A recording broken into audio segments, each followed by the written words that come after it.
Okay, good evening, everyone, and welcome to the 2022 Silha Lecture. My name is Jane Kirtley, and I'm the Silha Professor and the Director of the Silha Center for the Study of Media Ethics and Law at the Hubbard School of Journalism and Mass Communication here at the University of Minnesota. We're delighted to see so many of you here tonight. It's our first in-person Silha Lecture since the pandemic, so it's a real pleasure to see you all here. And we're also thrilled to welcome a huge audience on Zoom. We've got about 140 people signed up. And I know you're all thinking, why aren't I on Zoom? But by virtue of being here, you're going to have a great opportunity to interact with our speaker tonight. So we're glad that you're here. I'd like to introduce Dr. Alicia Cohen, who's the director of the Hubbard School, to give you a welcome this evening. Welcome, everyone. On behalf of the faculty and staff in the Hubbard School of Journalism and Mass Communication, I want to welcome you to our first live Silha event of the year, and welcome to all of those of our alums and friends of the school who are joining online as well. This is the school's 100th anniversary as a unit on the campus, and we're very proud of that. We have a number of exciting lectures and events throughout the year, and we're delighted to welcome our guest for tonight's Silha lecture. If you have any questions about the Hubbard School, I hope that you'll stay after the event and talk to me or some of our faculty who are here in the audience today, and we look forward to seeing you at our events throughout the year. Welcome. Thank you.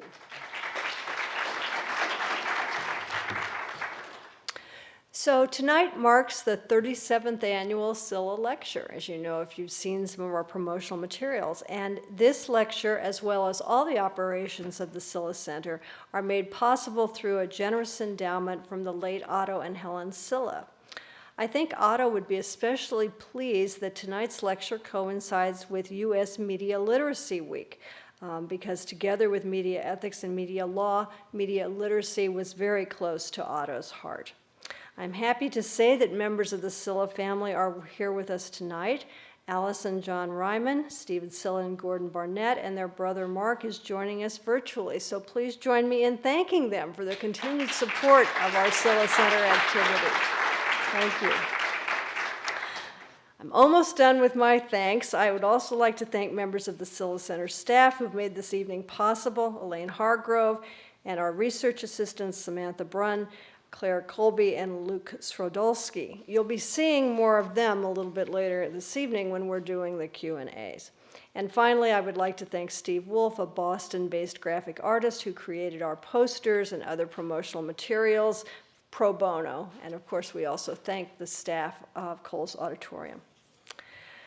It's always challenging to select a topic for each year's Silha lecture. It's especially so, at least to me, in election years. The run-up to the election always seems to focus the country's attention on so many topics and First Amendment issues, and of course this year is no exception. There are many topics we could have considered, but I decided that book banning is the one that goes to the essence of what freedom of the press, freedom of speech, and freedom of conscience really mean. And I could think of no one better to explore tonight's topic than our lecturer, Robert Corn-Revere. Bob is no stranger to the Silha Center, nor to grappling with complicated First Amendment issues. He was our Silha lecturer in 2007, and he's the first repeat lecturer that we've had. Then as now, he drew on his vast experience as a Federal Communications Commission counsel, a practicing attorney, an educator, a scholar, an advocate, and an author.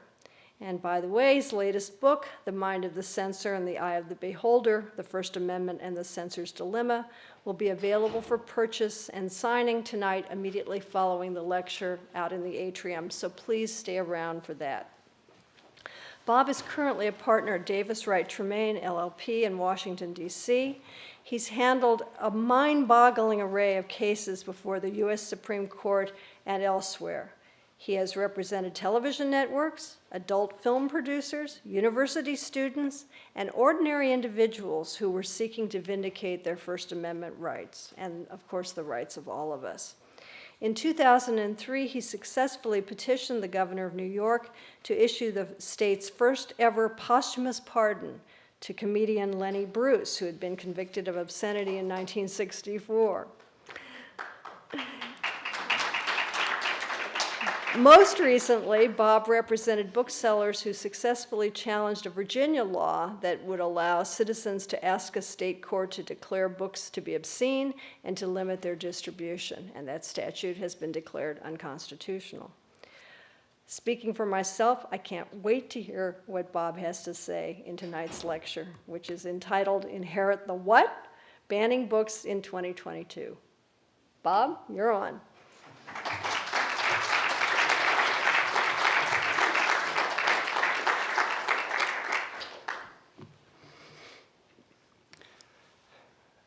Oh, thank you, Professor Kirtley. It's rare to get that kind of effusive introduction. It's the kind of introduction that I really wish my parents were still alive to hear. Dad, I'm sure, would have appreciated it, and Mom, I think, would have believed it. But nonetheless, I do appreciate it. And I'll save more thanks till the end, but I wanted to thank Professor Kirtley for inviting me back. I wanted to thank the Silha family for their continuing support of this important lecture series, and particularly for the support they've had over the years for media literacy, which I think is one of the central issues that is challenging us today. Now, as Professor Kirtley mentioned, I delivered the Silha lecture in 2007. Hard to believe that it was 15 years ago, so again, I appreciate your having me back. Actually, it was the first Silha lecture where someone used a PowerPoint. And so fortunately, I didn't spoil it for the rest of time, and I'll be using, as you see, a PowerPoint again tonight. The last lecture was about an issue that was then current, the regulation of violent video games. A number of states had passed laws restricting games because they were going to be the ruination of youth.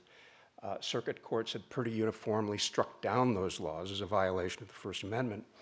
And the issue was then resolved by the Supreme Court in 2011 in the case of Brown versus Electronic Merchants Association. Tonight I'm going to address a different First Amendment issue about which the country is divided, and that's the censorship of school books. This is, to a large degree, part of the larger debate about the curriculum in public schools in the levels of kindergarten through grade 12. And as you will see, the issues are intertwined and they are complex. But first, I'll begin with just a little bit of personal history.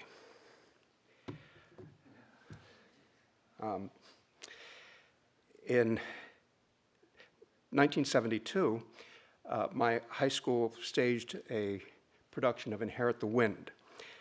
This is the dramatization of the 1925 Scopes Monkey Trial. That slim young man there is a 17-year-old me. And as you can tell, even from this grainy and vague-looking yearbook photo, the way I'm thrusting my jaw forward, I'm acting.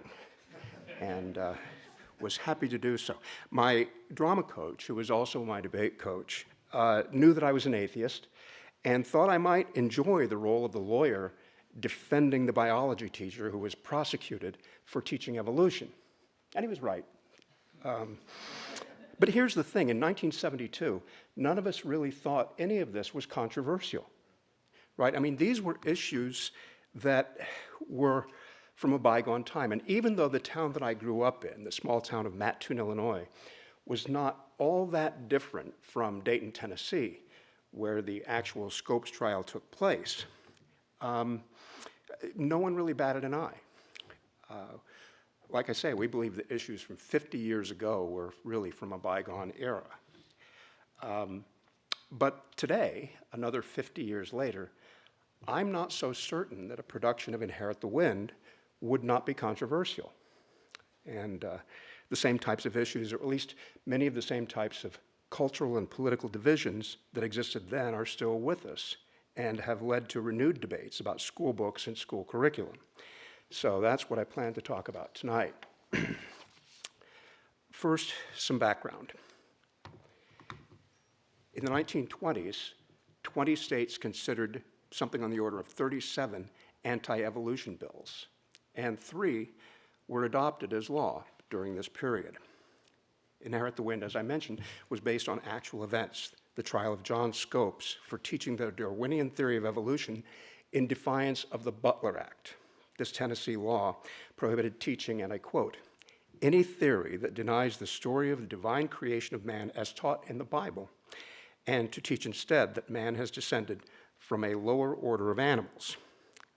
Tennessee's law was the first to be tested in court, and it was orchestrated as a test case, and not incidentally, as a promotion for the town of Dayton, Tennessee. Now, it's also helpful to appreciate the historical and cultural context in which the case arose. The early 20th century was a time of great change, and the United States was experiencing rapid urbanization. We had just gone through a global pandemic with the Spanish flu epidemic of 1918-19, leaving the public unsettled and suspicious. Public schooling was still kind of an innovation. It had become compulsory around the country by around 1916 as part of the progressive movement, and a movement against child labor and toward mandatory vaccinations. The child labor aspect was particularly important to farm families who depended on their children for working on bringing in the crops. Now, stop me if any of this is beginning to sound familiar.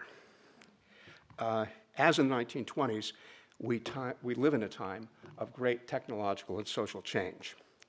We are still recovering from the global pandemic of COVID-19, and in the midst of it, the country has experienced a high degree of political polarization.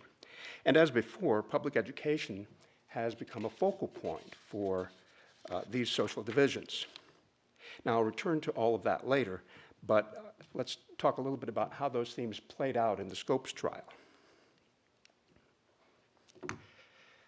This was one of the first to be described as the trial of the century, and there are good reasons for this.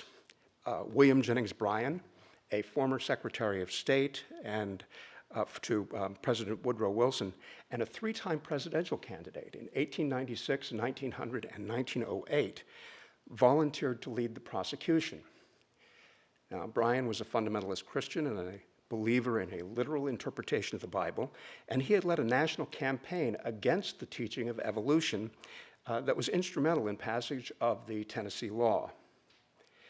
Clarence Darrow, the nation's leading trial lawyer, volunteered to lead the defense of Scopes for the ACLU. It was the ACLU's first major case. And I have to admit, I have a little bit of affinity for that because at the time Darrow took the case, he was the same age I am now. Now, the ACLU actively sought out plaintiffs for the case by putting ads in Tennessee newspapers. And the town fathers of Dayton, Tennessee saw the ad and decided they wanted to be the lottery winner. They wanted to be the ones that hosted this trial of the century.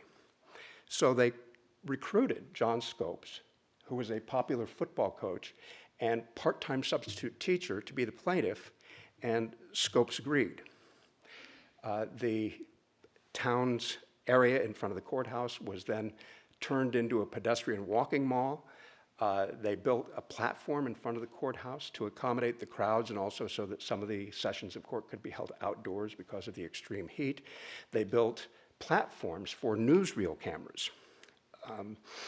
And so, as a result, people flooded into Dayton, Tennessee for the trial.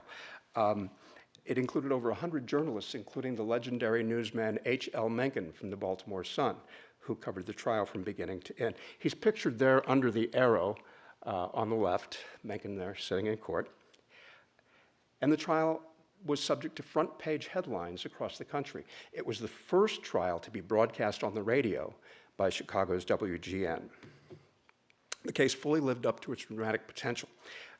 After the judge ruled out scientific testimony in favor of the defense, claiming that it was irrelevant to the issue of whether or not the law was violated, Darrow called William Jennings Bryan to the stand as his witness, as an expert on the Bible.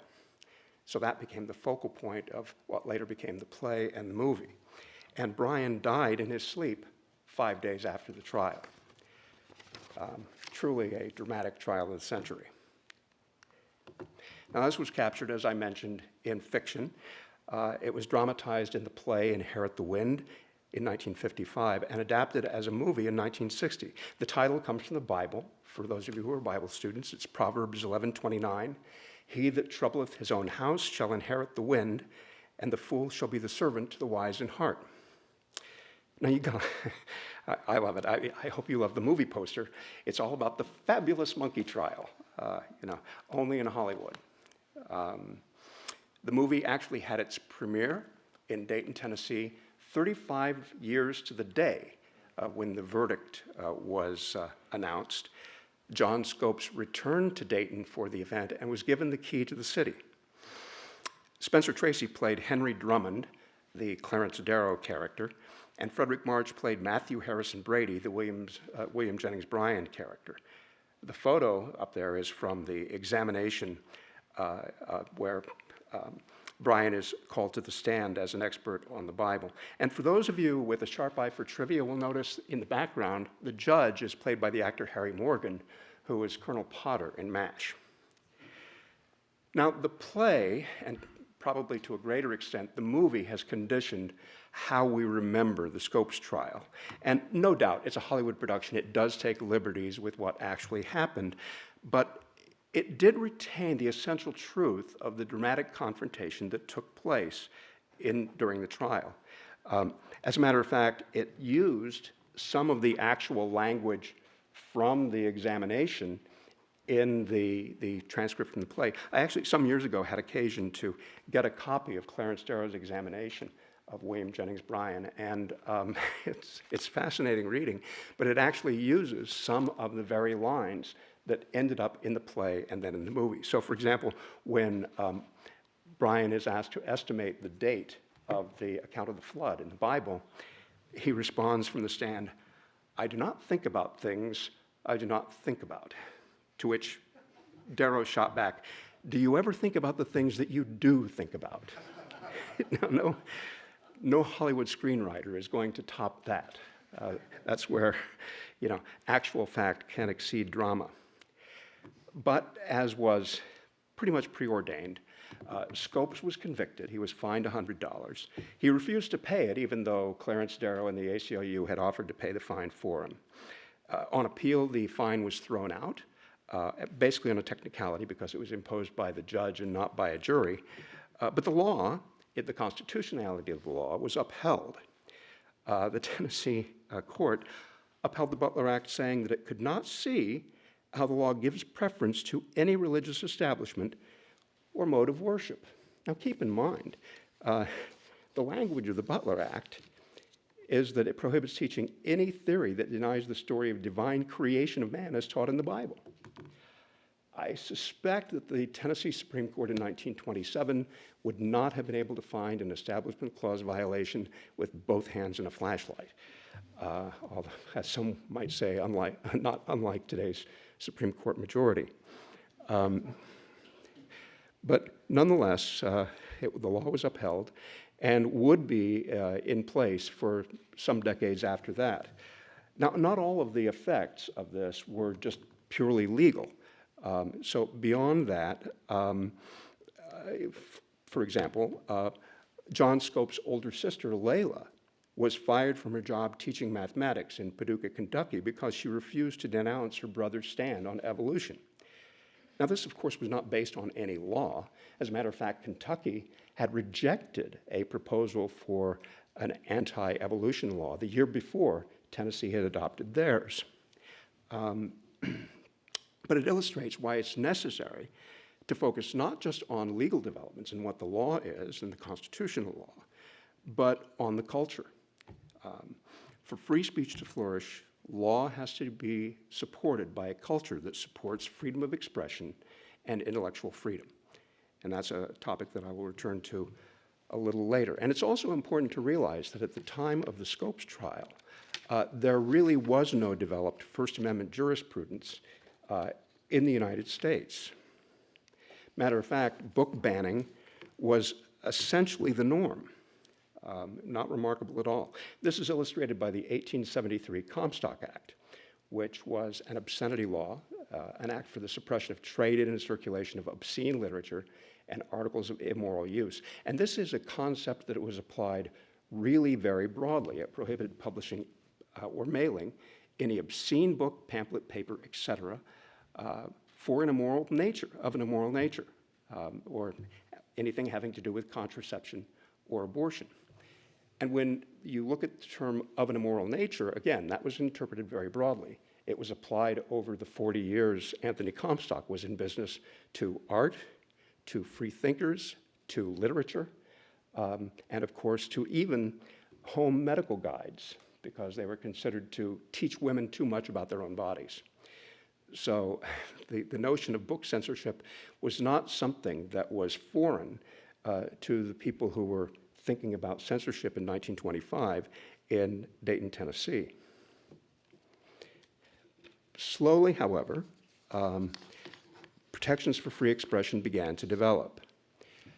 Not necessarily as First Amendment issues. The first of these cases happened in the aftermath of World War I in reaction to laws that had been adopted as part of pro-America or anti-foreign sentiment.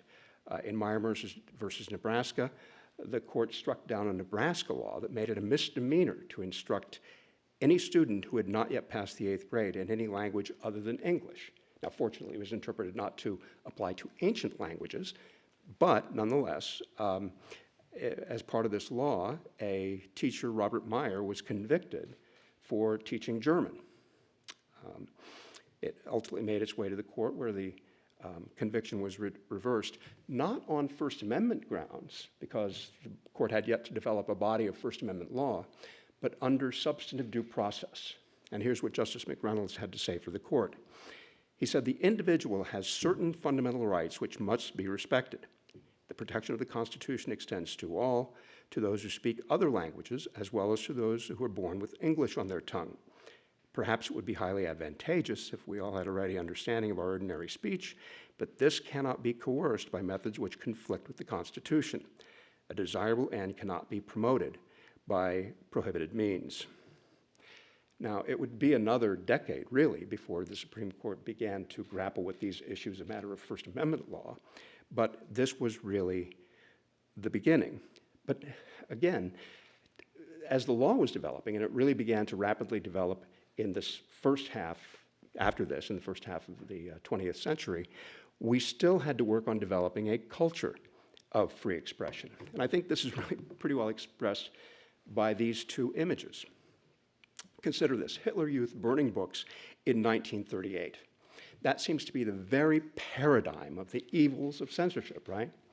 But here we have, just about 10, 11 years later, we see Catholic students in Binghamton, New York, burning comic books at the height of a national panic over whether or not comic books led to juvenile delinquency and other problems. It appears the lessons of why we fought World War II had not quite yet sunk in.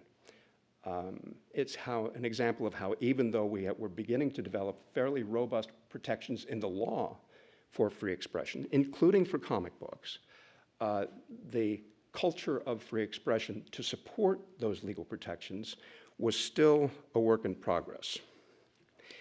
So what do I mean by a culture of free expression? I think that's probably best expressed in a speech by Judge Learned Hand, a speech that he gave at the height of World War II. It was entitled "The Spirit of Liberty," which he described as a spirit that is not too sure that it is right.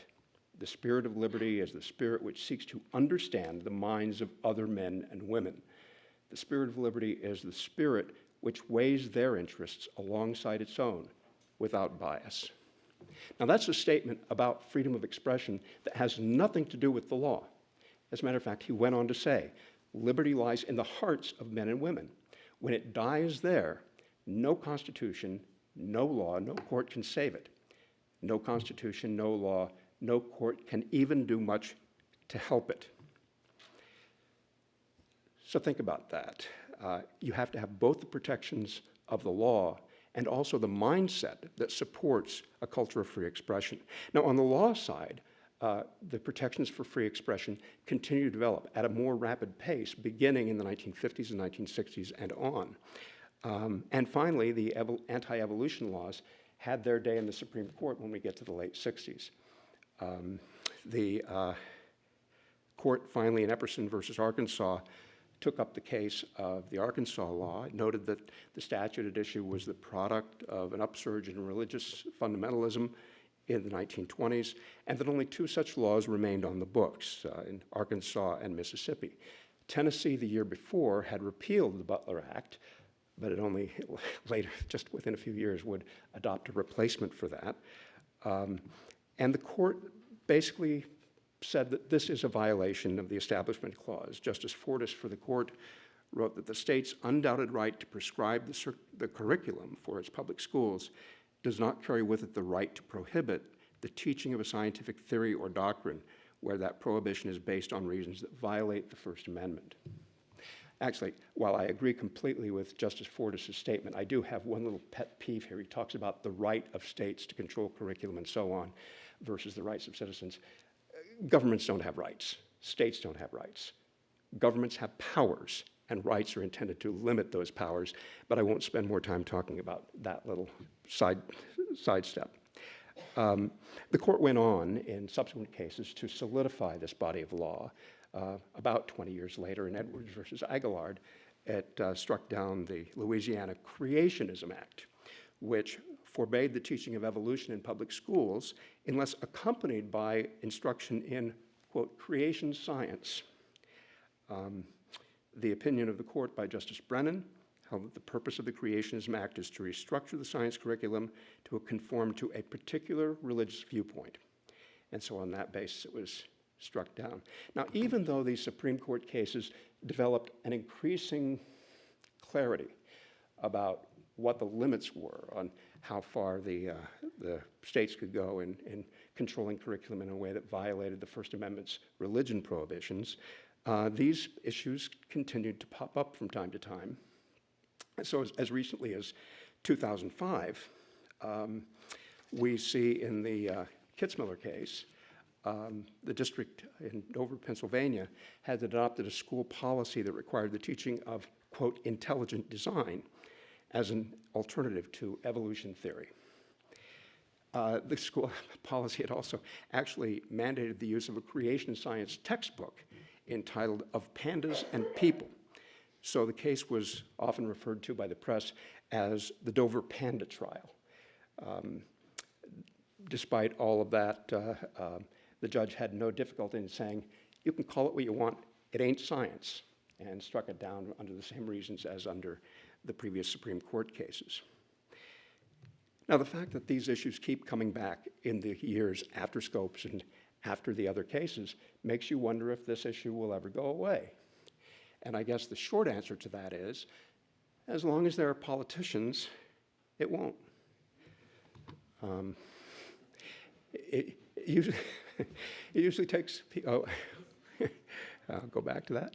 Usually takes people a minute or two to read that statement and think about it, to realize that, you know, this is an issue that will stay with us pretty much forever. Now, as I say, I've mentioned that these cases so far have struck down these state controls over curriculum when they run afoul of the First Amendment's protections or restrictions on religion being endorsed by the state. None of these cases so far have talked about the free speech or free press provisions of the First Amendment. And there's really a reason for that. There are really very few cases that address that. And there's only one by the Supreme Court that really touches on it. And it's a very narrow decision. And that is Board of Education, the Island Trees Union School District versus PICO.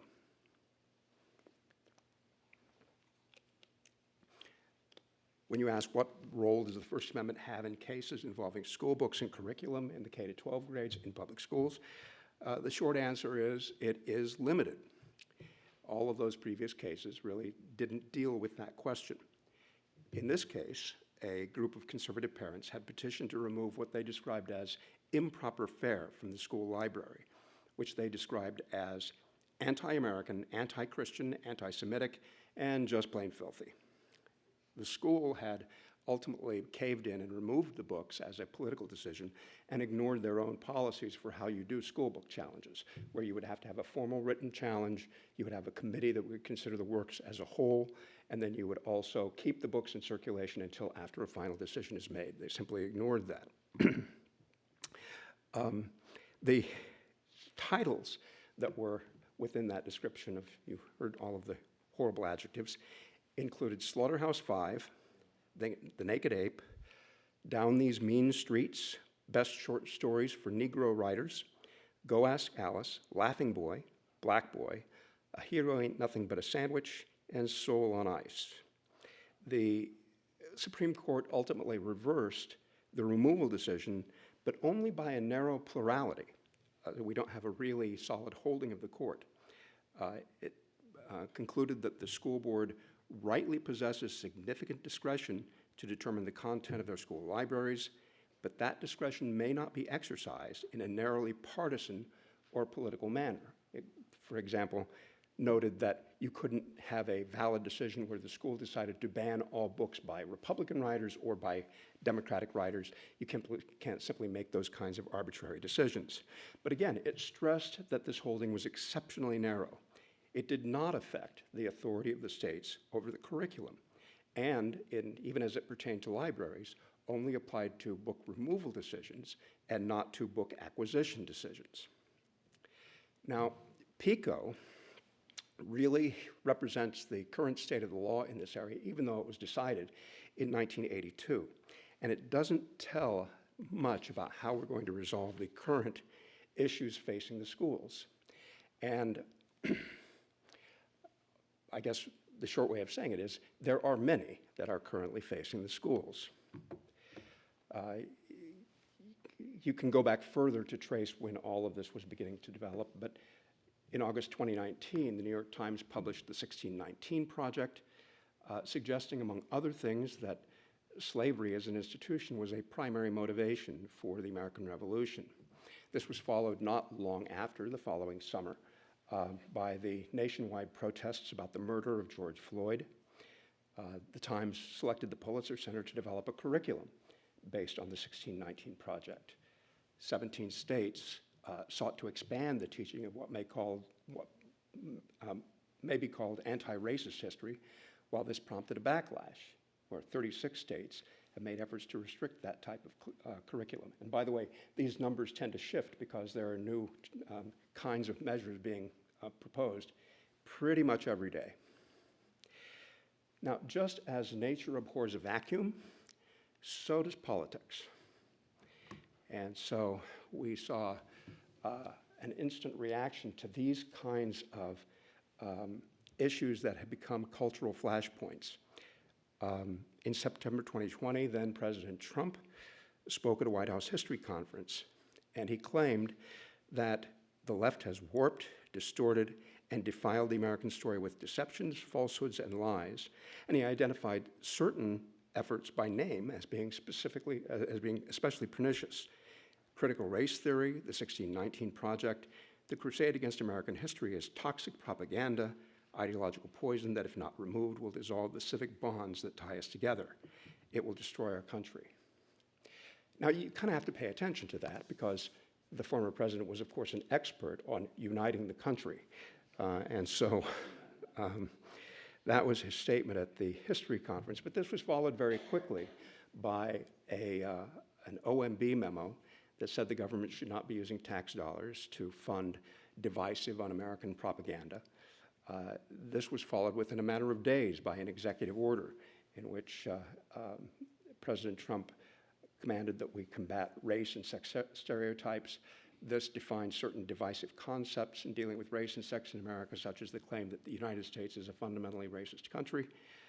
He prohibited the executive order prohibited the expression of divisive concepts in any federal employee training, and directed federal agencies to compile lists of grants that should be canceled if they had these concepts included. This executive order existed during the Trump administration. It was repealed on the first day of the Biden administration. But as this political trend grew, it was picked up by politicians at the state level.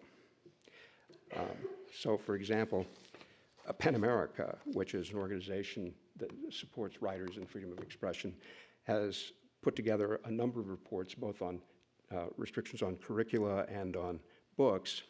And according to its report, from January to September 2021, 24 state legislatures introduced 54 bills to restrict teaching in the kindergarten to grade 12 schools, with some applying to higher education and state agencies. 11 of those measures had passed by late 2021.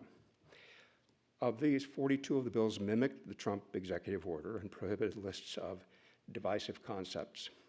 11 bills would prohibit using materials from the 1619 Project specifically. 9 bills targeted critical race theory. 8 bills mandated balanced teaching of controversial subjects, and some have been the subject of great commentary across the nation. For example, the Florida Parental Rights in Education Act, better known as the Don't Say Gay Bill, now Act, prohibits classroom instruction on sexual orientation or gender identity in grades kindergarten to 3, or in a manner that is not age appropriate or developmentally appropriate for students in accordance with state standards. Likewise, the Texas Partisanship Out of Civics Act, which went into effect in September 2021, requires teaching widely debated and currently controversial issues without giving deference to any one perspective. Now, if you think these mandates are difficult to understand or vague, or if you were a teacher trying to implement these, you just have to consider one of the anecdotes following the passage of the Texas Act. One administrator told teachers, if you have a book on the Holocaust, that you have to have one that has other perspectives. So this became quickly a quagmire for those in public education. Now, this became something of a trend. Following the trend from 2021 and 2022, PEN America supplemented its report, showed that while more bills were introduced in this year, fewer number of the bills have been passed. And an even more recent analysis by Education Week concluded that since January 2021, 42 states have introduced bills or taken other steps that would restrict teaching critical race theory or limit how teachers can discuss racism and sexism. Now, as I mentioned, these are controversial topics. Obviously, not everybody agrees with them, and there are strong opposing views. I don't want to convey the impression that there is a clear right side or wrong side to the policy issues facing schools. As the Supreme Court has affirmed, these are decisions that are made and have the legitimate authority of political decision makers. The question is how to exercise that authority. For example, noted historians have criticized the 1619 Project as being more an exercise in ideology than history. And I think they have a point, but I don't think the answer is to pass legislation against it. In my book, I criticize the application of critical race theory to First Amendment analysis. And the political debates about it have made the whole concept of critical race theory a caricature, in much the same way that evolution was made into a caricature in the debates in the early 20th century. And, the discussions of gender, particularly in lower grades, and gender fluidity raise issues about which parental concern is understandable. So the Heritage Foundation came up with a very different conclusion than did PEN America. It relied on very different criteria and said that Florida was the best state when it came to education policy. It's hard to get a more divergent view of how education policy should be managed than by looking at those two reports. The number one criterion that the Heritage Foundation used was whether or not the state had education savings accounts or allowed vouchers to allow for school choice. It described efforts to prohibit teaching divisive concepts as a positive thing and looked at other factors like that. A key factor in naming Florida number one was that state lawmakers set a high standard for academic transparency and to reject critical race theory's pernicious ideas, as it put it. So the problem is not that people differ on questions of education policy. In a free society where these decisions have to be made through political bodies, you're going to have those differences. The problem is the extent to which these issues have become politicized in sort of a winner-take-all culture war clash. Now, I've been talking about curriculum rather than books. I know that the title of the lecture is about books, but the two are really kind of inextricably related. And as this has become more of a political issue in campaigns across the country, you see the two issues being joined and argued together. So in my home state of Virginia, for example, Glenn Youngkin basically turned this into a campaign issue. He argued against various kinds of curriculum, including critical race theory. And he made even banning a book a centerpiece of his campaign, featuring an ad where a mother was complaining that Toni Morrison's book, Beloved, should have been banned as part of her son's high school curriculum. That turned out to be a very successful strategy. It is catnip for politicians if it works. And so as a result, other politicians across the country have emulated that. From July 1st, 2021 until March 2022, according to PEN America, there were book bans in 86 school districts in 26 states, affecting over 1,000 titles and nearly 1,000 authors.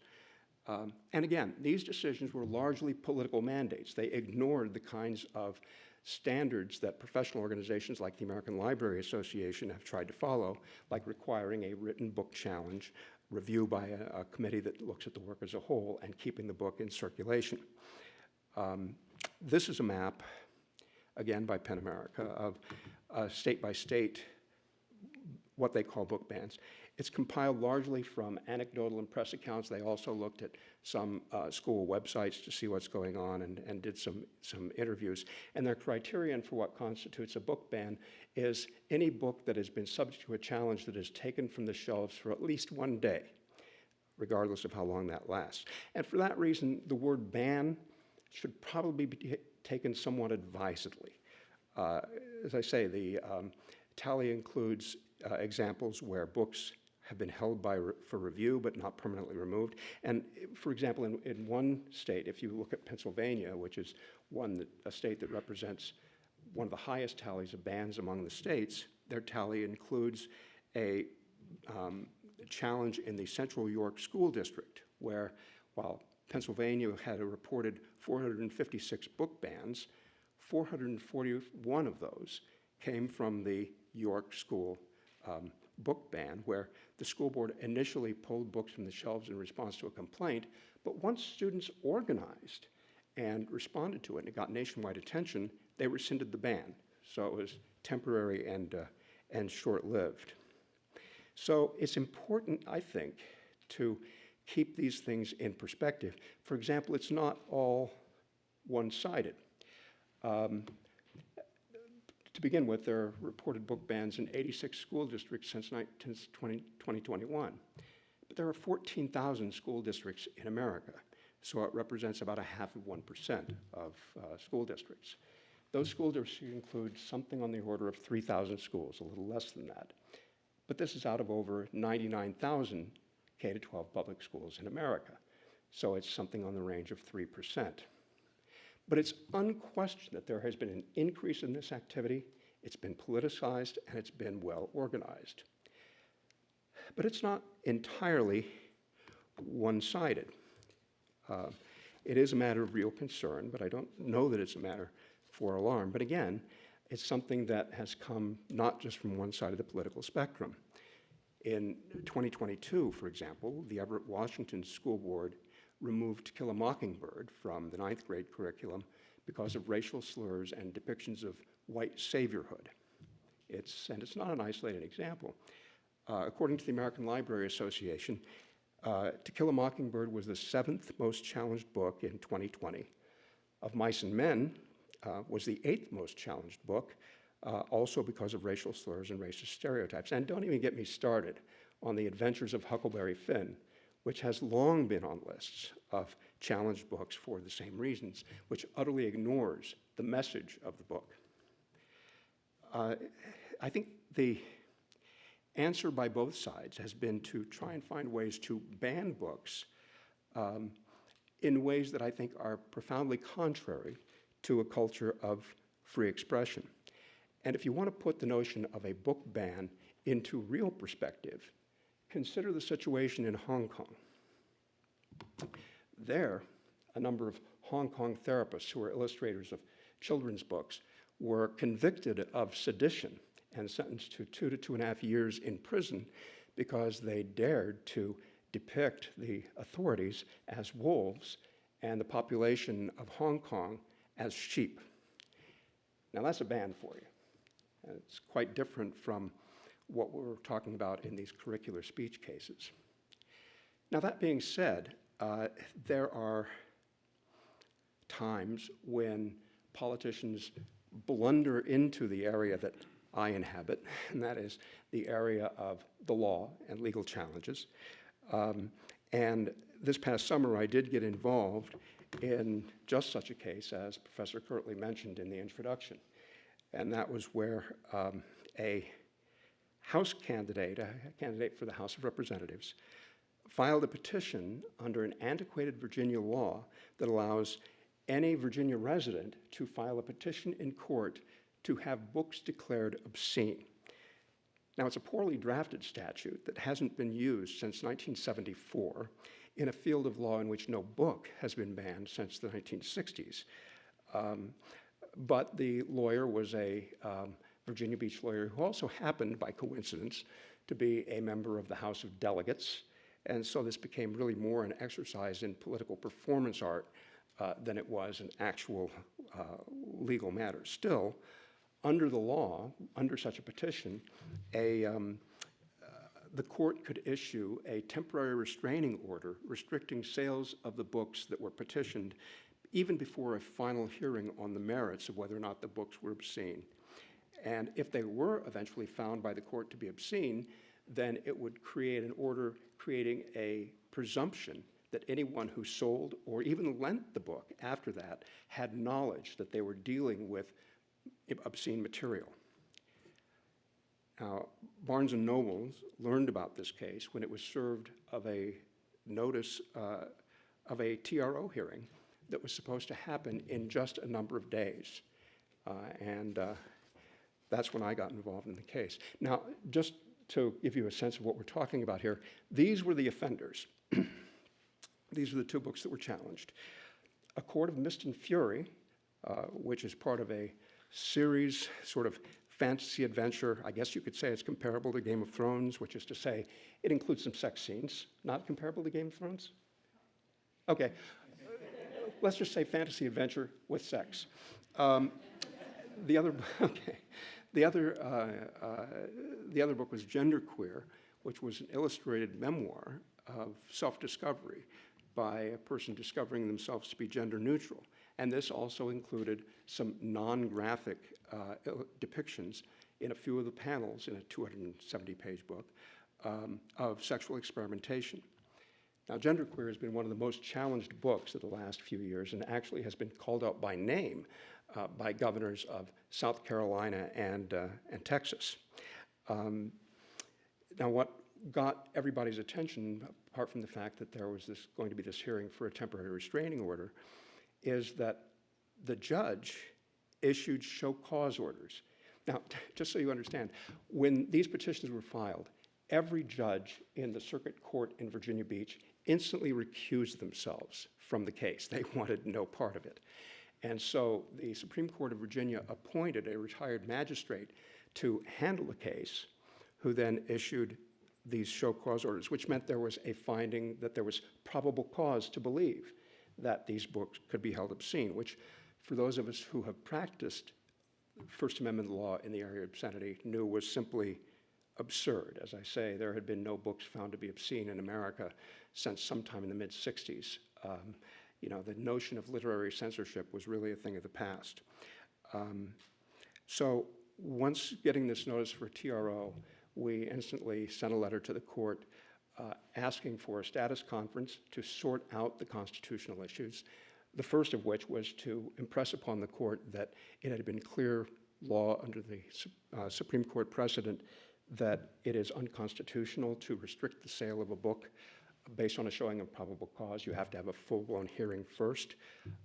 Fortunately, the court heeded the letter and instantly canceled the TRO hearing. We also suggested that there should be a process by which we challenge the constitutionality of the petitions so that the court could rule on whether or not the petition should even be heard before going to a hearing with evidence on whether or not the books were obscene. So fortunately, the court accepted our suggestions for the schedule and, like I say, canceled the TRO hearing, and then we were on a briefing schedule on whether or not to dismiss the case. Briefs went back and forth, and we had a 3-hour hearing before the judge at the end of August, at the end of which she handed out a ruling from the bench throwing out the petitions, ruling that the Virginia law under which the petitioners were proceeding was unconstitutional on its face, that the court lacked jurisdiction to issue the orders that were requested, and also that there were insufficient factual allegations in the complaints to have any kind of finding like this. The case was not appealed. It is over. But even though it is heartening that the law is being upheld, the law of free expression is being upheld, I suspect this will not be the last time we see cases like this. There are a few that have been out there. For example, in Pennsylvania in August, a mom sued to remove from books what she described as obscene graphic sexual material. A similar case was filed in Sarasota, Florida, although that one has been dismissed, as I suspect the Pennsylvania case will be. In Forsyth County, Georgia, for example, a parents group wanted to, at the school board meeting, read passages from the books they wanted to have banned. They were prohibited from doing so. So they're suing on their First Amendment rights to read the passages that they want banned, which is sort of a case from Bizarro World, but we'll see how that one comes out. And then in Wentzville, Missouri, there is a challenge much like the Pico case, where books have been removed from the library, and the argument is made that they're being removed on arbitrary and discriminatory reasons. So we'll see if the Pico decision from 1982 still has any legs. Now, as I say, these are issues to be concerned about. I think the law is still in good shape.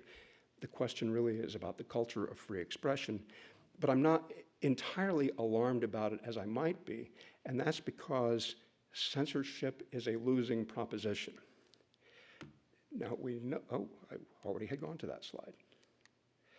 And that's because of something that I describe in my book as the Comstock effect. And that is, censorship tends to make things popular.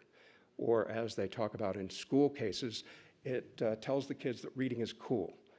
And so the Comstock effect is something that where his efforts to censor works almost invariably had the effect of making them more popular. This is a print, September Morn by Paul Shabas, that became one of the most successful art prints in history because of the efforts by Anthony Comstock to censor the print.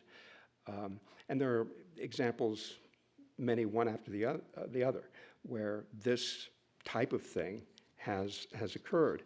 And it's happened in the school book context as well.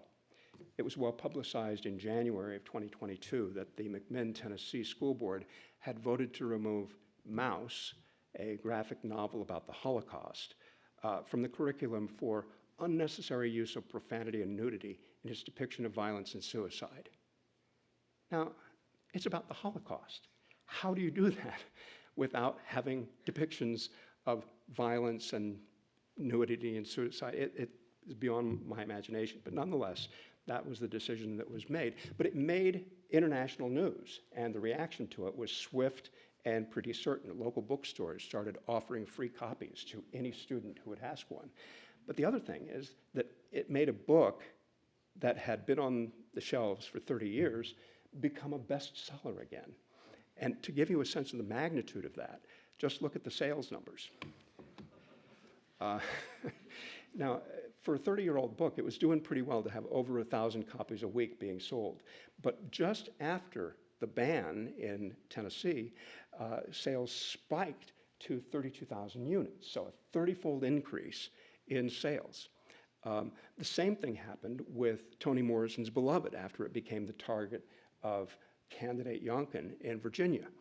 And so I'm not as concerned that these attempts to ban books are going to keep books from being around. It's not like Hong Kong. But nonetheless, it should be, the lesson should be that these efforts to ban books are futile, and that those proponents of things like that will ultimately die away because of their futility. The problem, I think, is the fact of institutionalizing the culture war. My concern is that pretty much anything politics touches, it diminishes or destroys. And so what we need to do is find ways to turn down the heat. I do think that progressives err when they try to use public schools as a vehicle to reform society to a particular worldview, but conservatives have the same problem, and sometimes in a bigger way, in their reaction to it, and they make the same mistake. Now, there's no doubt, choices about curriculum and school book choices at the K-12 level are made by political bodies, and it's a mistake for state legislatures to try to micromanage the curriculum or to single out books by name. The laws suffer either from excessive generality or excessive specificity. But notwithstanding that, some, and more recently because of these trends, conservative writers have embraced this notion of bringing the culture war into the school boards. And for example, conservative writer Sohaib Omari wrote that progressives understand that culture war means discrediting their opponents and weakening or destroying their institutions. He writes, conservatives should approach the culture war with a similar realism. And that is prompted by some to embrace this approach. For example, the Family Research Council, which for decades was confined to a mission of fighting pornography, has now sort of expanded their mission, and they're all in on the school book controversy. They describe their followers and try to energize what they call culture war parents. And they're working to ensure that their children receive, quote, respectful and age-appropriate information about the human body and God's plan for human sexuality.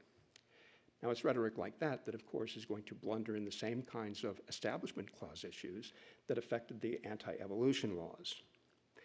All of this ignores the wisdom of Felix Frankfurter when he was writing about school prayer and wrote that the public school is at once the symbol of our democracy and the most pervasive means for promoting our common destiny.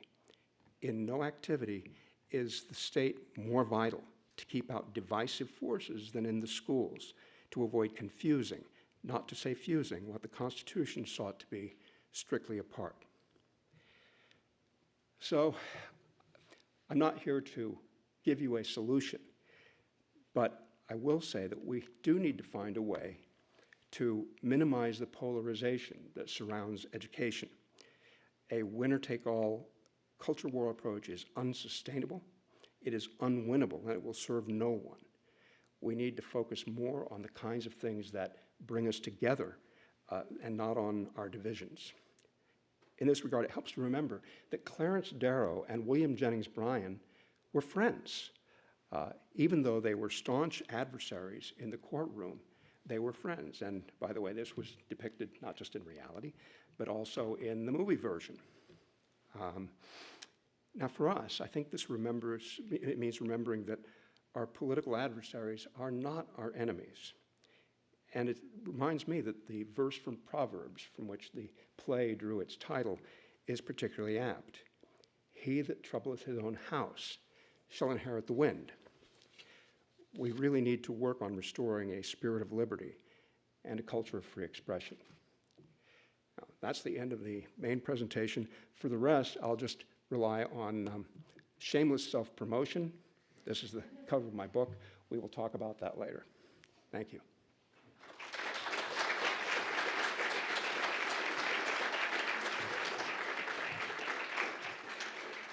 Thank you, Bob. Now, the two of us are going to move downstage, and invite our audience, both those of you who are attending in person and those who are attending virtually, to ask Bob questions.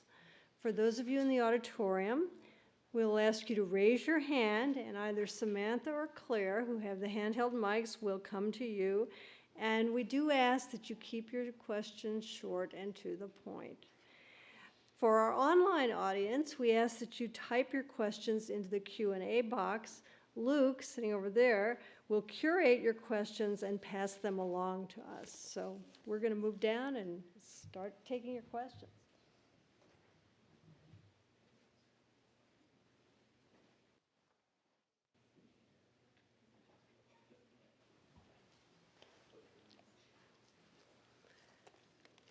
No questions. Come on. If nobody's going to ask a question, I'll get started while you're figuring out what you want to ask. Was my mic working? Yeah. Don't know. I have a question because this is something I saw on PBS's American Experience. They had a show about the Scopes trial.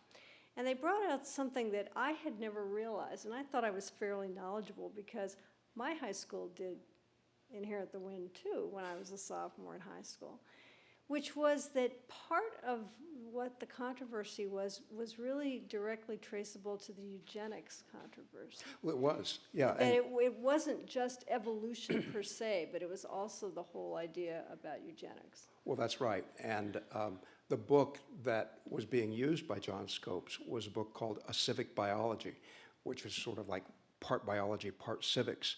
And it had a heavily pro-eugenics bent, given that that was a theory that was more in vogue at the time. So I suspect that if we had another Scopes trial today, there would be as much controversy about the book as there is about Charles Murray's The Bell Curve. You know, there are passages from that book that it's kind of curl your hair. You know, but the focus of the trial was on the idea that the theory of evolution was at odds with the account of creation in Genesis. Okay. Questions? So earlier on, you had alluded to the idea that school boards or states could effectively ban books by refusing to acquire them in the first place, that the Yes. court had not restricted that. Is that a challenge to the idea that book bans are futile? That wouldn't generate the same publicity or the Comstock effect that banning books does? Well, right. The point I'm making is that they are really a separate order of thing, a separate order of restriction. For Anthony Comstock, when he was talking about book bans, he was talking about banning books for everybody. And as a matter of fact, what he would do when he prosecuted somebody is not just convict the author or seller of the book, they would confiscate the plates and melt them down and burn the books. So that's a real book ban. When you're talking about the acquisition of books by a public school, that's really not the same thing. And the choice of what curriculum should be and what books will be used is a matter that is decided by political bodies. Now, the question, though, is how do you accommodate that in a pluralistic society where you have decisions being made on behalf of the entire public? And how do you do that without having one political faction or the other hijack the process? And so it's finding a way to have that balance in a system that is supposed to respect intellectual freedom and free expression.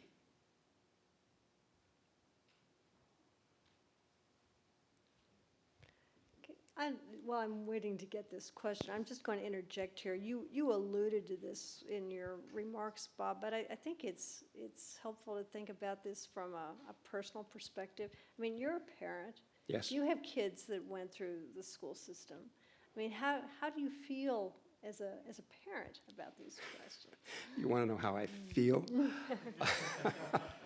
Well, that seems to be the word these days. But I mean, I can ask you what you think. But I mean, isn't this an emotional issue, though? Of course it is. Of course it is. And you know, parents get really involved with decisions affecting their children. And that's one of the reasons why I said you can't have some kind of winner-take-all approach.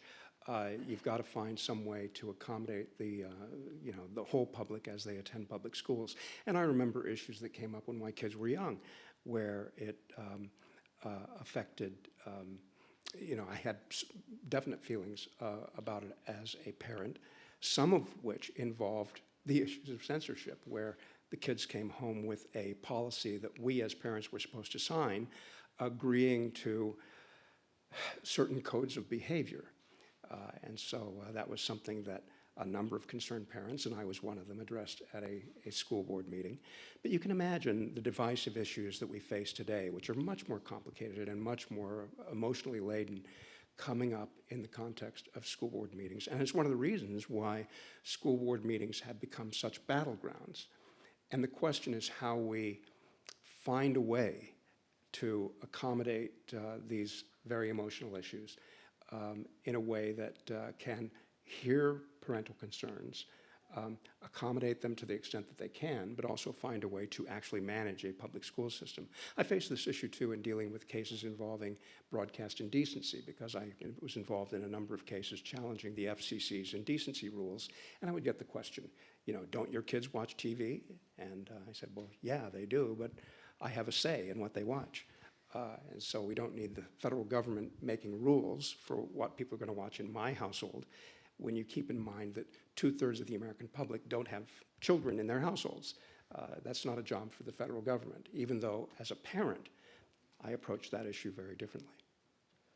You talked about Penn a lot, but you also alluded to the American Library Association's procedure for considering whether books would be removed from the shelf. I assume that was ultimately what that was all about.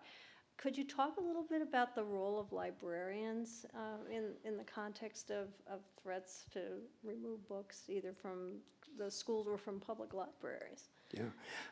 The American Library Association has been a bulwark in defense of free expression over the years. Now, that hasn't always been true. In the early part of the 20th century, they actually were sort of signed on to Comstock's crusade. But the law changes, cultures change, and the American Library Association over time became one of the foremost organizations supporting freedom of expression, including when the internet came along and the ALA was instrumental in fighting back against internet censorship. As a matter of fact, I represented an organization that was not, I would say, loosely affiliated with the ALA in my home county of Loudoun County, when the county adopted a mandatory policy of filtering in public libraries of the internet access terminals.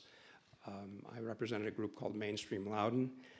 We challenged the constitutionality of the policy, and again got questioned about whether or not I was a good parent, and had that policy declared unconstitutional. Question from our online audience, and I hope I'm interpreting this correctly. What is your greatest concern regarding book bans and bias control over curriculum? Well, again, I'm not concerned with the particular sides of that one side versus the other. What I'm concerned about is that both sides are trying to promote what the public schools should do is their vision of what the right way to think is, whether it's, for lack of a better term, I'm not using this as a pejorative, but a woke agenda versus the reactions to that, where you have the prohibition of what are labeled as divisive concepts. Again, open warfare in the school boards about who should win is what's tearing us apart. And so we have to find some way of accommodating that. I'm most concerned about the conflict as opposed to the particular issues that come up as part of that conflict. The inability to find any kind of middle ground, Right. Is that what you're saying? Yeah. Right. It was interesting watching you talk about all those books that had been challenged, like Go Ask Alice and Soul on Ice and things like that. Slaughterhouse-Five, for God's sake. Yeah, and you and I are both products of real Midwest. You're from Illinois, I'm from Indiana. I read all those books in high school. I mean, course. they were part of our curriculum. We had them in junior high. I mean, this was many years ago, granted, but I kind of stand in consternation of the notion that were we really that progressive in the 1960s and 70s in Indiana, We Illinois? came from hardier stock. I don't Yeah. know, maybe, but I mean, what do you attribute this to? I mean, was this golden age of, we could read anything we wanted, and it was a blip, and that the real American way of dealing with freedom of expression is not to appreciate freedom of expression at all? Well, no, I think it's just the names change over time, but the issues continue to recur. So just as we had these issues come up over evolution in the 1920s, then later on it became a different issue. As I mentioned in the book, in the 1950s it became comic books. There's always going to be some moral panic or another, and it's going to affect certain titles at a given time. And then years later, people will wonder what all the fuss was about. But then a whole new set of outrages come up, and people fight each other over those. I'm not sure things are really that different from when we were in high school, in the sense that you're always going to have parents or other groups getting outraged about something and then waging campaigns. We've seen it throughout time.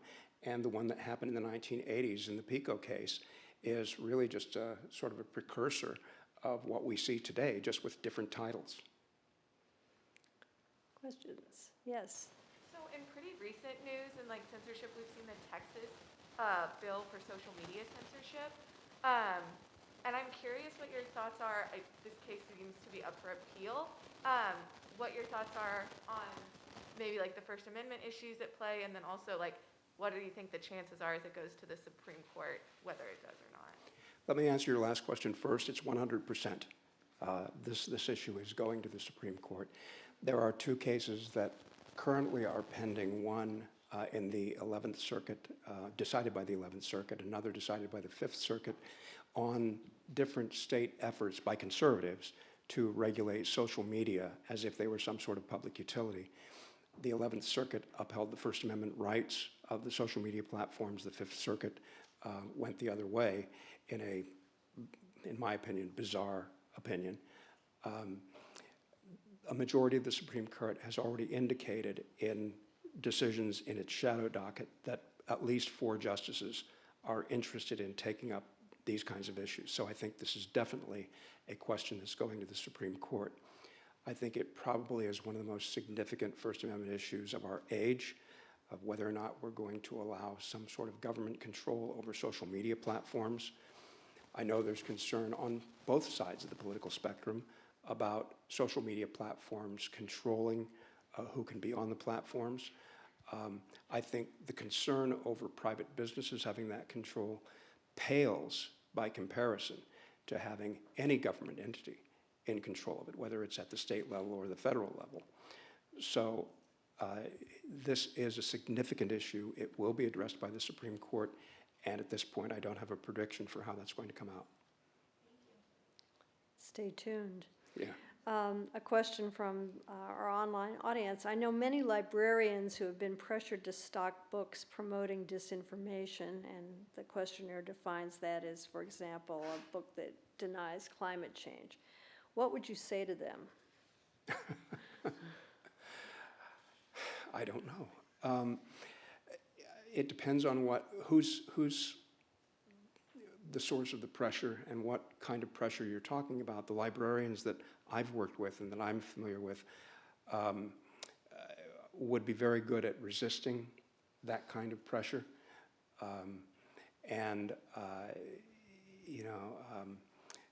I would suggest that the librarians look for ways to stand up for their convictions. Okay. Any questions up here? Yeah. Hi, I'm very interested, in your concern about conflict over issues kind of in this post-truth era, where it seems like the baseline of reality is up for debate. I was wondering what you think about the roles of the press in combating institutionalization of the culture war. Like, are there common ways that you see journalists stumble? I think the role of the press is more important than it's ever been. because let's just say the mainstream press at least has a history of journalism, journalistic ethics, a body of principles that are supposed to rely on. Now, it's not always easy to tell the difference between that and people who don't play by those rules, which is what makes it more difficult these days, but also ups the responsibility for the mainstream press to uphold those principles of journalistic ethics.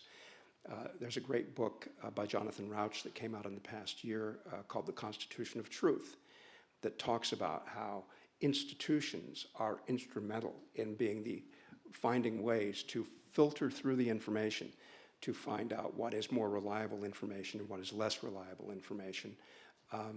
And the press is among those institutions that we need to rely on because, think about the media world that we live in today compared to the one in which we grew up when there were 3 broadcast networks.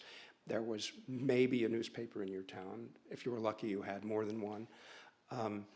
And you had limited sources of information and more time to absorb that information, where now you have millions of sources of information. Something online can look just as reliable on its surface than something that is really reliable. And so it places a greater responsibility on the individual, and you have to have trusted sources that you can go to, which is why I said earlier that media literacy is more important than it's ever been. Civics education, history education, we've got to equip people to be able to deal with the fact that they're in a world out there where there's just an unlimited supply of information. And sometimes when people talk about the marketplace of ideas and whether or not it's working, I sometimes wonder whether or not we should be concerned about how the weakest link is us.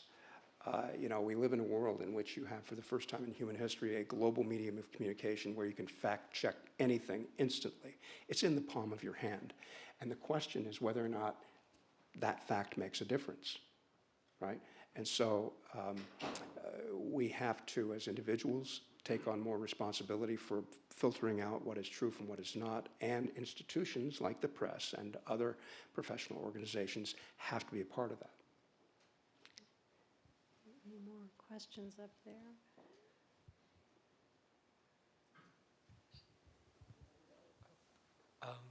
You mentioned that schools should try not to be persuaded to one side or the other in this culture war. So my question is, how do schools navigate that in subjects like history, where it seems like any particular interpretation or teaching of it could be considered political? Oh, you're asking me to solve this problem. I don't have a particularly good answer for that, except to say that I think when you look at the trend that followed the publication of the 1619 Project, and it began to be accepted as sort of the curriculum in a number of places around the country, as I said, the answer is not to ban the 1619 Project. I have my own disagreements with it, as a number of noted historians did as well. I think it is more of a study in ideology than it is in actual history. But the answer to that is to debate it. The answer to that is to have a school curriculum that will include that point of view as well as others, and to have a way to allow students to try and make their own determination as to what approach to history is true. I don't think it can be one side or the other saying this is the history we're going to rely on and everybody else is going to be banned, which is why I think that having legislative actions that single out particular titles is always a mistake. And having legislatures that micromanage curriculum is always a mistake. But in terms of solving the polarization and the divisions, I'm looking for a solution like everybody else is. Well, I think it goes back to the quotation you cited in your lecture about, what was it, liberty is being not too sure that it's correct, that it's always correct. That's right. And, my own view, and I think that of many people, certainly in the University of Minnesota community, would be that the search for truth is an ongoing thing. Well, and that's the thing about the marketplace of ideas. We don't reach a point where we know, okay, we have established truth. Think of approaching science like that, right? We're saying, okay, we've settled this scientific problem. No reason for any other exploration in this area. Well, that's kind of the way it is with the marketplace of ideas. And not just because, as individuals, we continue to learn things throughout our lives. We continue, if we're thinking, to find ways to modify what we believe. But it's not just for us, it's for everyone who comes after. You can't say that this is the truth, so future generations just have to accept this as received wisdom. They have to learn it for themselves. And you do that by being exposed to all these different ideas. Even hateful and pernicious ideas. You have to learn what to reject as well as what to accept. And so that's why it has to be considered as an ongoing process and not any one thing where you say, okay, let's mark that one as settled and we're going to not have to talk about this anymore. Okay, any more questions from the floor? We've got one kind of provocative question, I think, from our online audience, and it's a reference to the University of Florida system that seems to be in the process of hiring Nebraska Senator Ben Sass as the president of the university system. And the question is, should we worry whether these types of hirings are part of a plan to stifle curricula and free expression? Yeah, it's hard to comment on any one particular decision about hiring one person versus another. Those are sort of endless debates. I will say that I've handled many cases involving academic freedom and in many cases involving both student free speech rights and faculty free speech rights.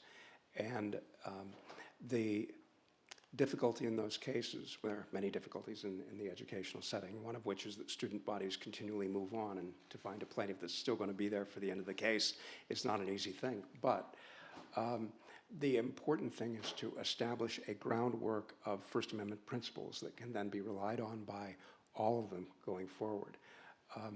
And again, when you have a particular person in a position of authority, they're going to be making decisions. You may agree with some, you may disagree with some, but the question is to establish a framework of legal rules that they have to adhere to.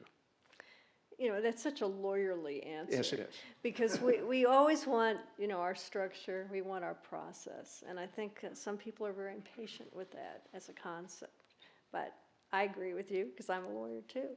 Do we have any other questions out there? If not, then I think I'm going to thank Bob and thank all of you who came to tonight's lecture, whether you were here virtually or in person. And again, to invite you to join us in the atrium where the University of Minnesota's bookstore staff will offer Bob's book for sale. And in a few minutes, he'll join you and be happy to sign your copy. We hope you'll want to keep in touch with the Silha Center. If you will email us at scylla@umn.edu, we'll be happy to add you to our email mailing list. So thank you and good night.